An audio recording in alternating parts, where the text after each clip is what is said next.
ऋषियों ने पंच यज्ञों का विधान किया। ब्रह्म यज्ञ के विषय में शाम हम बताते ही हैं। अब ये दूसरा देव यज्ञ है। दो शरीर है हमारे। ये कहते हैं ये तो पिंड है, फिर ब्रह्मांड है।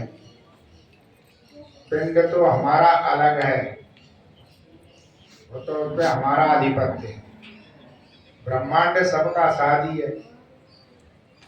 ब्रह्मांड में सूर्य है, सूर्य से हम देखते हैं तो आंखें तो हमारी अलग हैं, लेकिन सूर्य सबका सम्मिलित है। हम प्राण लेते हैं, वायु है मिलाती है तो हमारी है, लेकिन ये ब्रह्मांड की वायु है सबकी सम्मिलित है। तो पिंड और ब्रह्मांड, जैसे हम पिंड को सुरक्षित रखते हैं, ऐसे ब्रह्मांड को सुरक्षित रखना ही हमारा जो है परम कर्तव्य है। और ब्रह्मांड को ठीक रखना इस सबका साझा कर्तव्य है। यदि हम ऐसा नहीं करते हैं तो घोर पाप है। जैसे पिंड के लिए हम करते, वैसे ब्रह्मांड के लिए भी उतने ही सचेत रहे। देव यज्ञ इसी उद्देश्य को लेकर के कि ब्रह्मांड कैसे ठीक हो। वायु है, सब लेते हैं, वायु शुद्ध हो, द्रव्य का विनिमय हो। इसीलिए ऋषियों ने कह दिया है कि किसी भी परिस्थिति में एक जो है इसे यज्ञ को छोड़ना नहीं। जैसे हमारे ऋषियों ने कहा है जरा मर्य सत्र। जरा मर्य सत्र जन्म से लेकर मृत्यु पर्यंत से त्यागना नहीं। कितना आवश्यक बताया। दो स्थितियों में से छोड़ देते हैं। जैसे स्थिति है, इनमें तीन बनी हुई है। आश्रम चार है। पहला क्या है? ब्रह्मचर्य। ब्रह्मचारी को भी देव यज्ञ छोड़ना नहीं है। दूसरा है गृहस्थ। गृहस्थ को भी इसे नहीं छोड़ना। और तीसरा है वानप्रस्थ, ये भी ना छोड़े। और चौथे के लिए अनिवार्य नहीं है, सन्यासी के लिए अनिवार्य नहीं है। दो स्थितियां बताई हैं जिसमें कि ये देव यज्ञ छूट सकता है। पहली स्थिति तो यह है कि इस अग्नि को अपने में आधान कर लिया जाए। स्वामी दयानंद ने क्या लिखा है? वो संन्यास शास्त्र में लिखते हैं कि सन्यासी तो चलता फिरता यज्ञ है, एक जगह तो रुकता नहीं, इसलिए उसको छूट है। वो तो चलता फिरता यज्ञ है। उसने अपने को, अग्नि को अपने में रख लिया, इसलिए उसका रंग भी कैसा हो जाता है? अग्नि जैसा ही है। दुर्गुण दुर्व्यसन उससे तो दूर भागते, जैसे अग्नि से सब दूर भागे। वो तो कह देता है कि आप मेरे पास ना आना, मैं तो अग्नि हूं, जल मरोगी।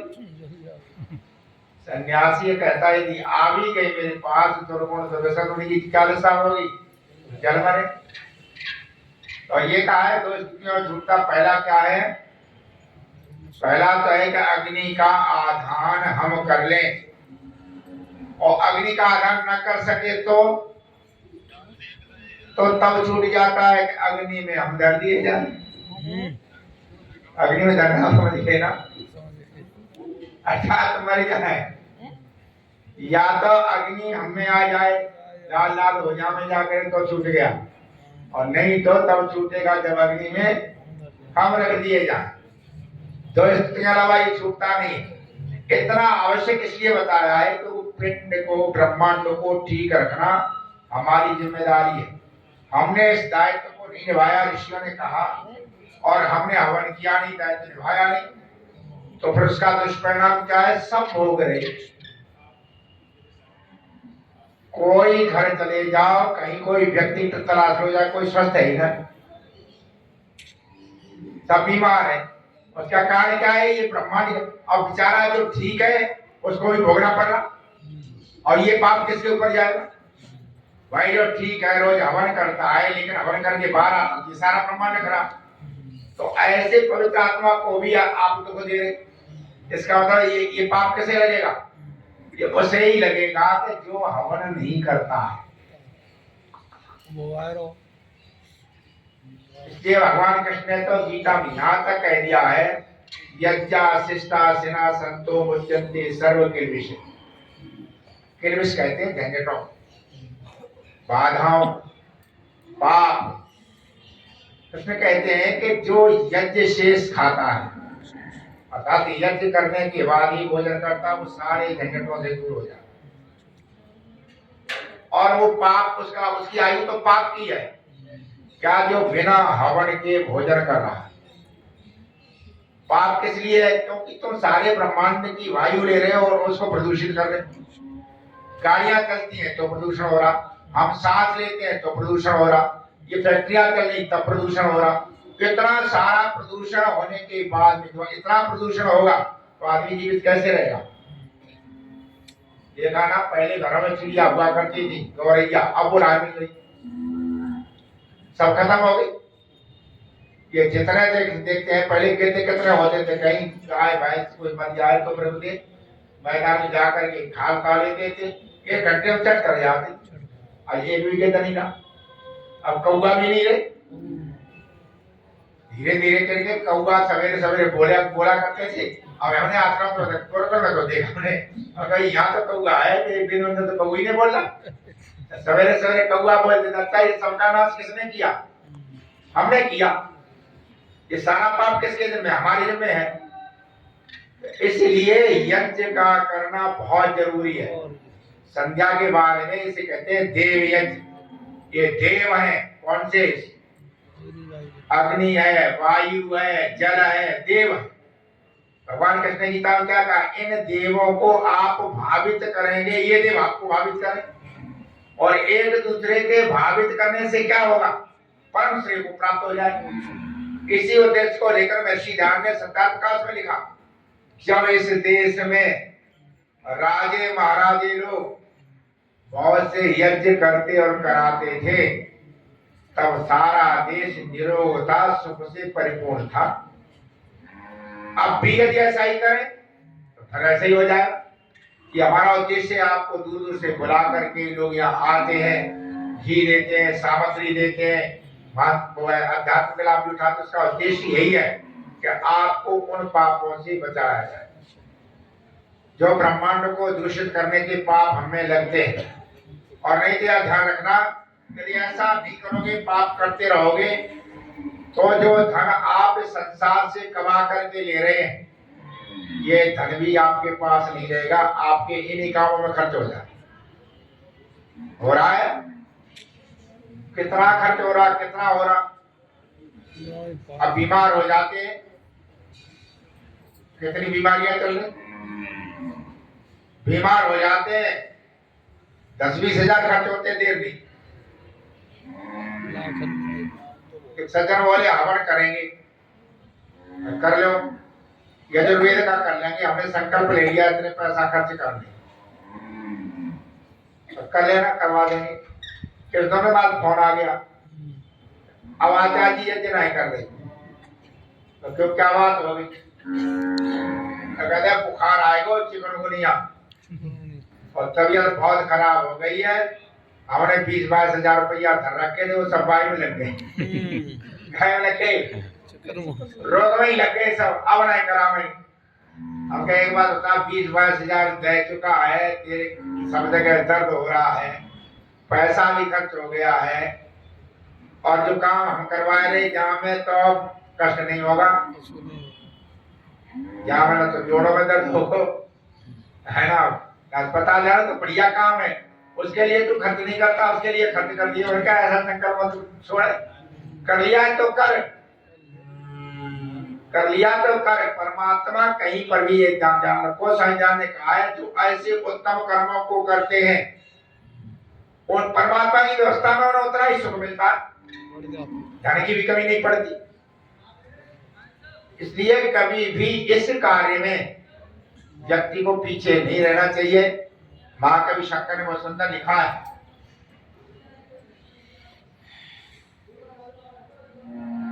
कहते बंधन भेद बढ़ावते है, सुखदा समझो मत संपत्ति भीगी। फीकी संपत्ति जानते ना,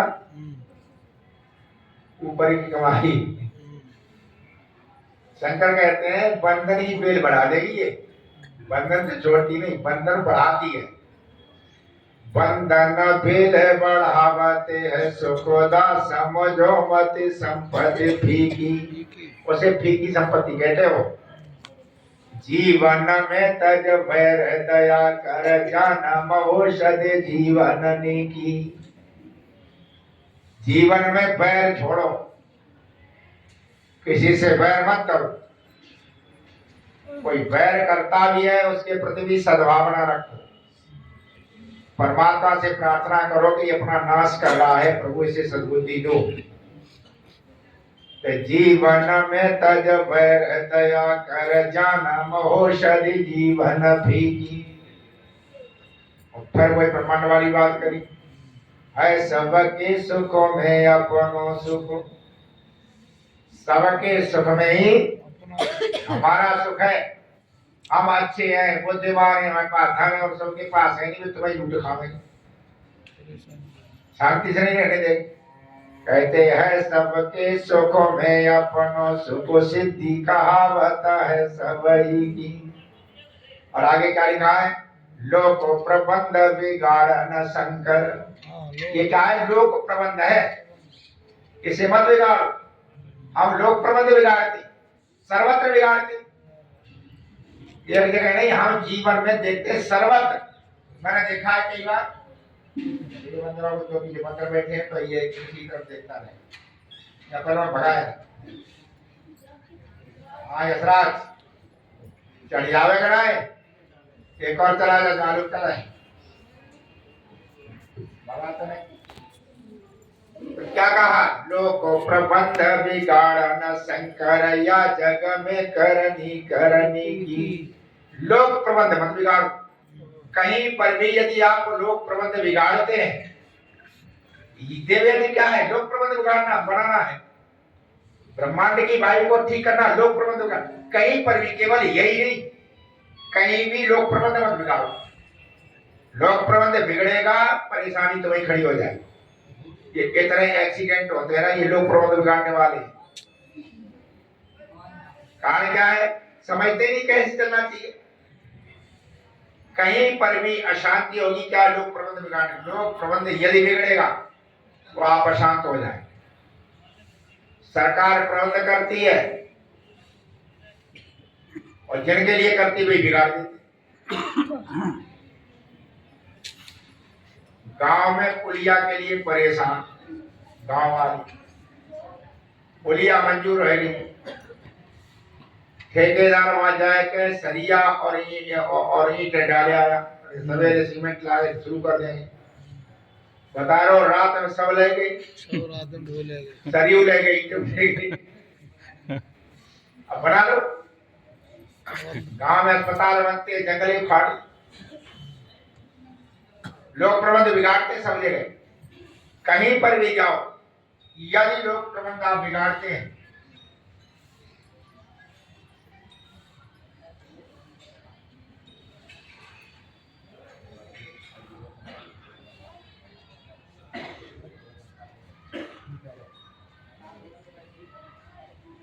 लोक प्रबंध कहीं पर भी बिगड़ेगा, ये ध्यान रखना, उसके शिकार आप ही हो जाए। तो लोक प्रबंध उसे मत बिगाड़ो। यज्ञ की मूल भावना क्या है, लोक प्रबंध बिगाड़ना। लोक प्रबंध का बिगाड़ना क्या है, चोरी है। चोरी, लोक प्रबंध बिगाड़ना क्या, चोरी है। आप चोरी क्यों कर रहे हैं, उन व्यवस्थाओं को जिनको सरकार बनाया, आप उनको क्यों तोड़ना चाहते। 24 घंटे इसका ध्यान रखो। और ये ध्यान मैंने देखा है, अच्छे अच्छे नहीं रखे, जनप्रतिनिधि होते हुए सबसे ज्यादा बिगाड़ साफ कर देते। कई बार हम देते टोल टैक्स में मारपीट होगी, जिनने करी विधायक की जेल ने करी, और नगदी दिखाते, इतना खर्च कर देते हैं, बट टोल टैक्स नहीं देंगे, उसके हुए झगड़ा करें। जहां ये बन जाएगा, जाकर के आप कुछ भी करो, आपने यदि लोक प्रबंध बिगाड़ा तो आपके अपने अंदर का प्रबंध बिगड़ेगा। और वो अंदर का प्रबंध बिगड़ता है ना, मानसिकता खराब होती है, और वो मानसिकता खराब होगी, वो आपके बच्चों में घुस जाएगी, बच्चे बिगड़ जाए, और बच्चे जब बिगड़ जाए जाकर के आपके लिए नरक कर देंगे। कहीं पर भी किसी तरह से कहीं पर भी ऐसा उसी की ईमानदारी से करो। इतनी अशांति तो हो रही, ये है कि भावना न समझ करके लोग प्रबंध बिगाड़ते और समझता और नहीं, कमी नहीं है कुछ भी। साल 1.5 वर्ष पहले माता जी आई मेरे पास, पहले बेचारी आते थे, गुरु जी 3000 रुपया दे दोगे, मैं कहा करेगी कि कहते वृद्धावस्था पेंशन भरवानी हो तो पैसा थोड़ी लगे, यूं कह लो 3000 रुपया ले तो ही भराना। अब एक तो वृद्ध है, दूसरी विधवा है, भक्त की मारी है, और बहु भी 3000 रुपया दे लो, बता इसका भला कैसे होगा। वो सोचते ही नहीं, वो ये नहीं सोचता कि बेचारी भक्त की मारी है, सरकार दे रही है, और कमाई इन्हीं बेचारे गरीबों की है। कमाई कौन करता, यही करते, खेतों में, खलिहानों में, सड़कों पर यही तो मर रहे।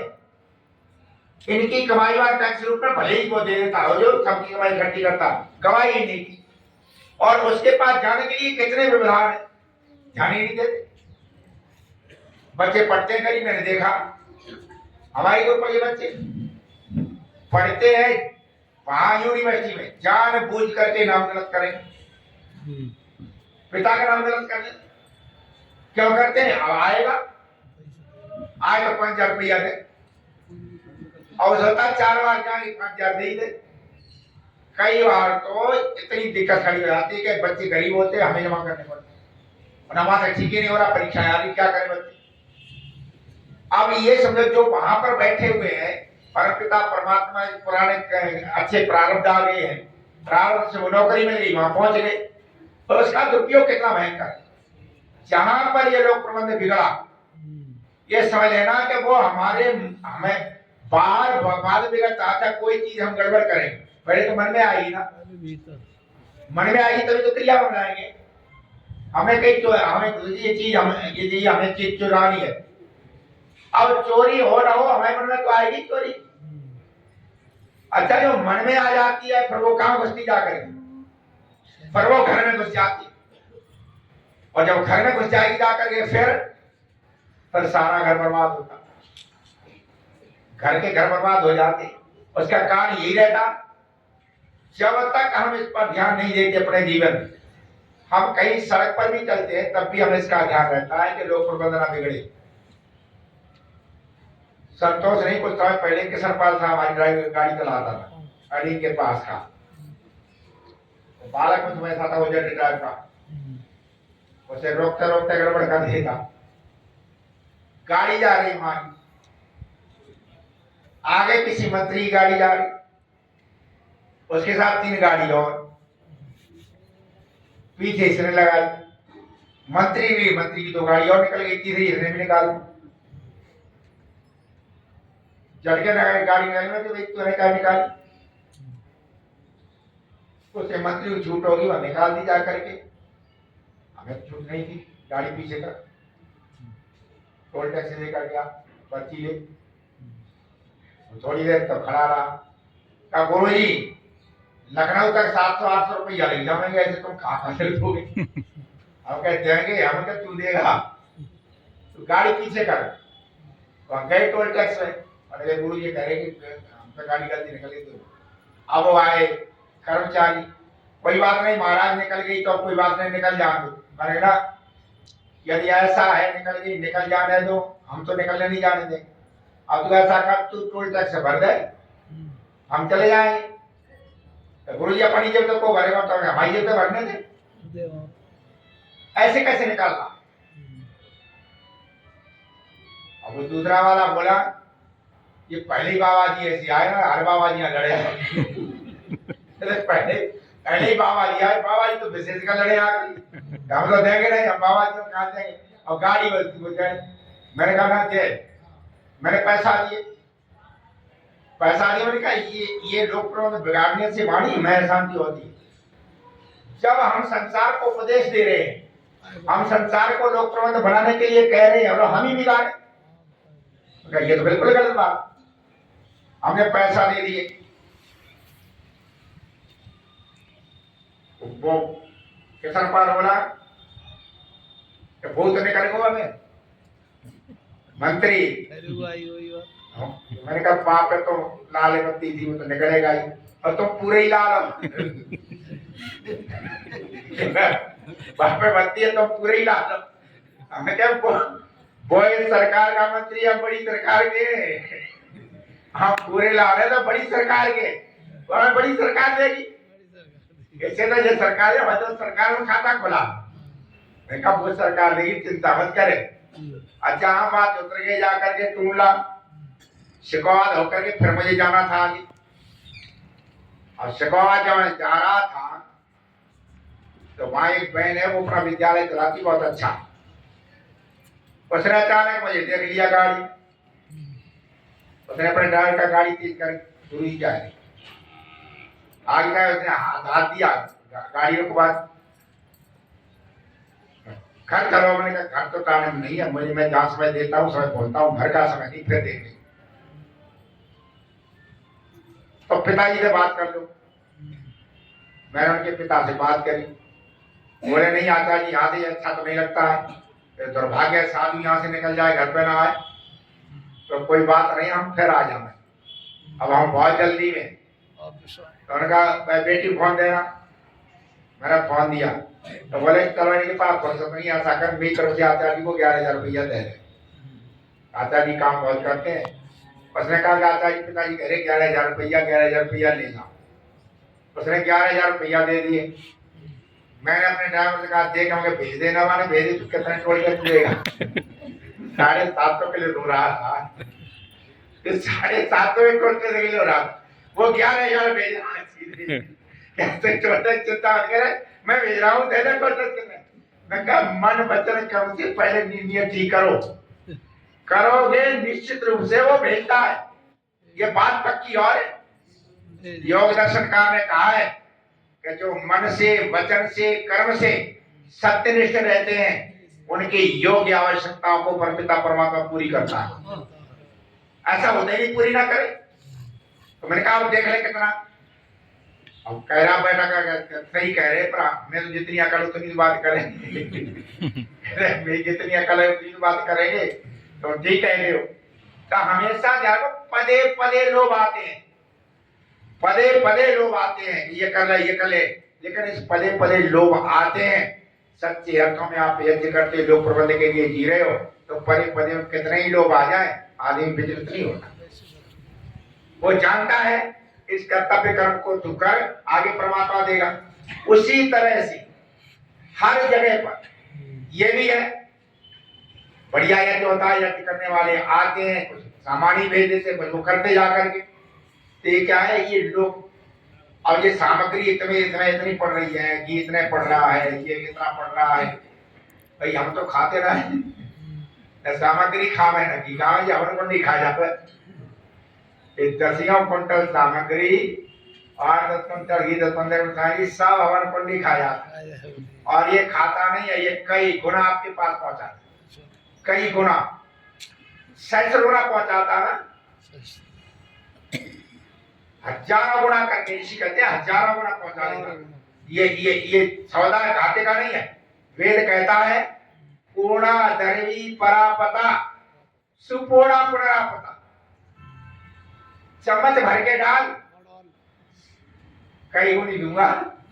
तो जब कंजूसी को कर रहा, एक बार आचार्य विजय सिंह आए हवन करने, मैंने इसी के ब्रह्म बना रखे हो, अब यजमान आए ना, आने में कमरे में था, उन्होंने शुरू करा दिया। जो यजमान नहीं आए तो उन्होंने 3 तरफ से पात्र हटा दिए घी के, हटा देते। जब हम आए मैंने कहा आता ये 3 तरफ से पात्र का, यजमान ही ना आए तो ये बालक बैठा दो और बड़े बूढ़े ने बैठा दो। मैंने कहा घी बचाना है, घी बचाना नहीं, घी पढ़ना ही पढ़ना, वही तो हमारा संकल्प है कि घी हमें देना ही देना है। अरे देने वाला दे रहा है और तुम्हें फिर भी न दिया जाए, तुम्हारी इतनी मत फिर भी नहीं हो रही, देने वाला कोई हम तो ला नहीं, लोग ला रहे हैं, कहाँ से ला रहे हैं, कैसे आता है आदमी, आकर के फिर बदल जाता। यहाँ आता मैं सोच करके तो आता दूंगा, लेकिन यहाँ तो बहुत खर्चा बढ़ा करके ही देकर ये जाता। तो हमेशा ये ध्यान को, इस कार्य के लिए परमात्मा ने नियुक्त किया, उस कार्य को खुल करके करते रहिए। और कभी ऐसा नहीं होगा, कभी ऐसा नहीं होगा कि आप पर हवन रोज करते तो गरीबी आ जाए ना, हवन करने से गरीबी कटेगी। चाणक्य ने लिखा है दानम दारिद्र नाशनम। चाणक्य ने सूत्र बनाए, उन्होंने कहा दान क्या है, गरीबी बिल्कुल काटनी है तो दान देना सीख लो। गरीबी काटनी है, दान देना सीखो। दान देने से क्या होता है, निरंतर दान एक ऐसी प्रथा इतनी बढ़िया है तो परमात्मा ने सब कुछ दे रखा। दान देना, अच्छे कार्यों में दान देना, प्रभु के कार्य में दान देना क्या है, प्रभु की व्यवस्था से जुड़ जाना। और प्रभु की व्यवस्था से जुड़ जाओगे, आप तो देते नहीं भाई, आपका थोड़ी है कुछ भी।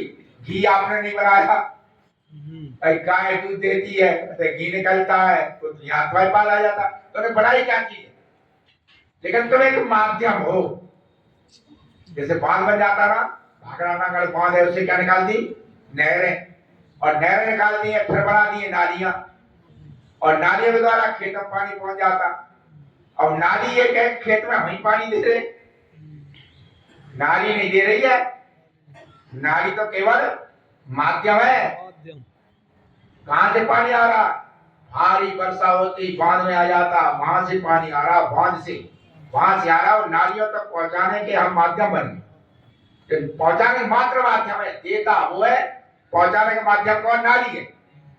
तो नाली घमंड करे, उसी तरह से हमें भी बिल्कुल निर्लिप्त रहना चाहिए। हम जो कुछ करते हैं, जैसे भी करते हैं, वो हम नहीं कर रहे, वही करवा हम नहीं। अब ये इतने बच्चे पढ़ते हैं लिखते हैं, ये बच्चे आ जाते हैं पास आते, कौन से बच्चे ऐसे हैं बहुत गरीब होते, पढ़ने वाले होते, पढ़ो, पढ़ते हैं, कहां से आता है मुझे थोड़ी पता, कहां से आता, कोई गेहूं देता, कोई छात्रवृत्ति देता, कोई कुछ देता, पूर्ति सबकी करता रहता, सबकी पूर्ति करता। तो हमेशा ये ध्यान रखो कि इस चीज को लेकर के ये यज्ञ की आत्मा है क्या, लोक प्रबंध को बनाना। और लोक प्रबंध को जो जितना बढ़ाता है, संसार की व्यवस्था में भले ही ना लावे, लेकिन आपको ध्यान होगा कर्नाटक में राष्ट्रपति का आना था, सड़क यातायात ठप कर दिया, तब तक राष्ट्रपति का भी आना हुआ, एम्बुलेंस भी आ गई। जो ड्यूटी पर था सिपाही, उसने राष्ट्रपति के का वाहन आगे करके रोक दिया और एम्बुलेंस निकाल दी, आगे बीमारी और निकाल दी, राष्ट्रपति का काफिला रोक दिया और एम्बुलेंस निकाल करके तब राष्ट्रपति को कहा, उसको फिर सम्मानित किया गया। कितनी कर्तव्य निष्ठा दिखाई उसने, लोक प्रबंधी ने दिखाया ना कि राष्ट्रपति पीछे है, जान बचाना पहले, उसकी जान जा रही है, राष्ट्रपति निकल जाए, पीछे निकल जाए, जान तो नहीं जा रही, जान जा रही उसकी, तो उसको फिर राष्ट्रपति द्वारा सम्मानित किया गया। ऐसे कर्तव्यनिष्ठ सब जगह रहते। तो हमेशा देखो जहां कहीं पर भी हमें वहां कर्तव्य, जो कर्तव्य परमात्मा ने हमें दिया है, उस कर्तव्य को बनाना ही क्या है, लोक प्रबंध बनाना। लोक प्रबंध कभी मत तोड़ो, और ऐसा करोगे ये यज्ञ यही सिखाना, लोक प्रबंध मत तोड़ो, लोक प्रबंध ठीक रखोगे तो आपके जीवन में सुख शांति रहेगी हमेशा। तो ये सारी शिक्षा क्या देता है, लोक प्रबंध बनाने की, देव यज्ञ की मुख्य आत्मा यही है कि हम अपने जीवन से उन चीजों को निकाल दें जो लोक प्रबंध को तोड़ती। ये हवन लोक प्रबंध बनाने के लिए है। लोग दूषित करते हैं बीड़ी से, सिगरेट से, सड़क और गाड़ी चला करके, चिमनी से, भट्टों से, आप कितना प्रदूषण हो रहा, और उस प्रदूषण को ठीक करना वो किसके द्वारा है, वो हवन के द्वारा ही होता। तो ये हवन है लोक प्रबंध बनाने के लिए, और इस लोक प्रबंध में आप लोग जो भी आहुति देते हैं, तो वेद ये कहता पूर्णा दर्वी परापता सुपूर्णा पुनरापता, तू चम्मच भर के डाल और तुझे कई गुनी हम देंगे। चाणक्य ने भी लिखा है, हमने उसका प्रत्यावाद भी किया, कर यज्ञ यथावत दान करो, फल 100 गुण होए ऋषि बतलाते। वली वैश्य कर सुख से विचर, उसके करता सब साधन पाते। वली वैश्य इसकी व्याख्या रोज करते हैं, करेंगे। वली वैश्य होते प्राणियों, कुत्ता है, बिल्ली है, बेचारे हमारी आश्रय तो है, हमारे आश्रय से ही है। अब यहाँ घूमते रहते हैं, बिल्लियां भागती रहती, घूमती रहती, और चली जाती वहां जाकर गौशाला में दूध ले जाती और फिर को लगने लगी जाती आकर। तो ये तुम्हारी तो आश्रय से है। भोजन करने बैठो, टुकड़ा निकाल लो, इनके लिए भी निकालो ना, ये भी तुम्हारे परिवार के ही सदस्य तो है। जब आप अपने को विस्तृत करोगे, ये भी परिवार के सदस्य हैं। तो कहते बलि वैश्य करे सुख से विचरे, उसके करता सब साधन पाते। सदपात्र विचार करे, यदि दान मिले फल जो न कभी मिट पाते। सदपात्र को देख करके यदि दान करते, उसका फल होता है अक्षय। अच्छा पात्र है, आपने दे दिया, आपने किसी अच्छे संस्कारी बालक को पढ़ा दिया, अब वो पता नहीं कितना समाज काम करेगा, कितना जितना काम करेगा आपके समय। ऋषि दयानंद को जिन्होंने पढ़ाया था, ऋषि दयानंद जब आए तब अकाल पड़ा हुआ था, रोटी उपलब्ध नहीं थी। तब यहाँ मथुरा में वो रहते थे, उन्होंने 6 महीने तो स्वामी जी चने खाए करे। उसके बाद अमरलाल जोशी ने कहा कि नहीं, ये ब्रह्मचारी चने खा के रहता है, इसको मैं पढ़ाऊंगा। स्वामी दयानंद ने अपनी लेखनी से अमरलाल जोशी के गीत गाए। कहता मैं उन्हें 100 बार धन्यवाद करता हूँ। शिक्षा काल में वो कहते ऐसे भद्र पुरुष थे, जब उन्हें कहीं जाना भी होता था तो पहले मुझे भोजन करा करके जाते थे, मेरा ब्रह्मचारी तब बाहर जाता। जब 3-4 वर्ष तक स्वामी दयानंद ने खाया, स्वामी दयानंद के गीत गाए। अब विचार करना कि स्वामी दयानंद ने कितना संसार में काम किया, और इतना काम किया तो अमरलाल कैसे नहीं जाएगा। अक्षय सुख है, अक्षय परिणाम है। सदपात्र विचार करे, यदि दान मिले फल भी न कभी मिट पाते। सब प्राणी न को भयहीन करे, उसके फल की गणना न बताते। सब प्राणी हमसे अभय हो, हमें हमसे किसी को भी डर ना हो, सब प्राणी में उसके फल की कहते गणना ही नहीं। और ये अभयता कह जाएगी तब आएगी जब अपने जीवन में यदि भावना भरे। इन भावनाओं के साथ में हम निरंतर इस पवित्र यज्ञ में सम्मिलित होते रहे और इस सौभाग्य को अपने हाथ से न जाने दें। आप सबका बहुत बहुत धन्यवाद है, बहुत बहुत शुभकामनाएं। जो यजमान है वो यहाँ बैठ जाओ।